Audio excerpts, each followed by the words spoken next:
মাছ নিয়েছি, দেখো। এরপরে নুন হলুদ মাখিয়ে নেব। নুন হলুদ মাখিয়ে নিয়েছি ভালো করে। তেল গরম হয়ে গিয়েছে, এরপর মাছগুলো দিয়ে, এরপরে মাছগুলো দিয়ে দিচ্ছি।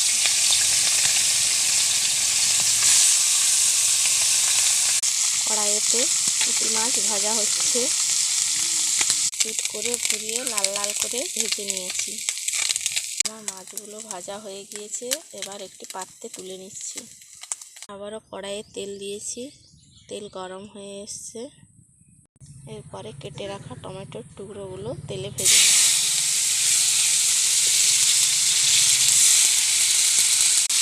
ভালো করে নেড়ে চেড়ে ভেজে নিতে হবে।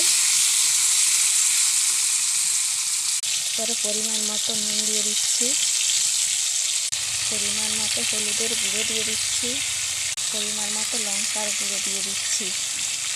এরপরে ভালো করে নেড়ে চেড়ে ভেজে নেব।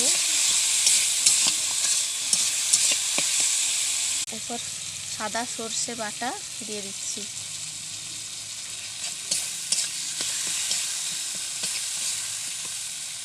এরপরে সবুজ, লাল আর হলুদ রঙের কাঁচা লঙ্কা চেরাই করে দিয়ে দিচ্ছি।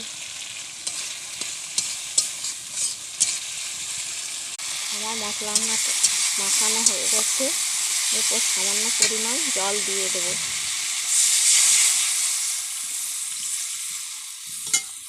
জল দিয়ে ভালো করে তৈরি করে নেব। এরপরে ধনেপাতা কুচিগুলো দিয়ে দেব।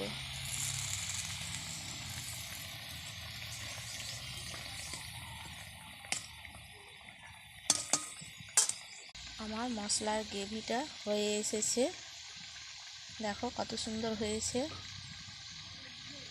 ভেজে রাখা পুঁটি মাছগুলো এরপরে দিয়ে দেব। এরপরে এই মশলাতে পুঁটি মাছ ভাজাগুলো দিয়ে দিচ্ছি।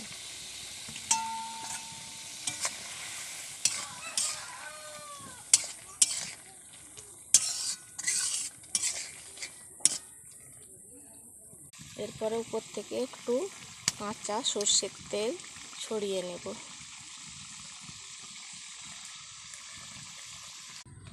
আমার মাছটা হয়ে গিয়েছে, চুনা মাছের টক। কি সুন্দর হয়েছে না? টমেটো দিয়ে পুঁটি মাছের টক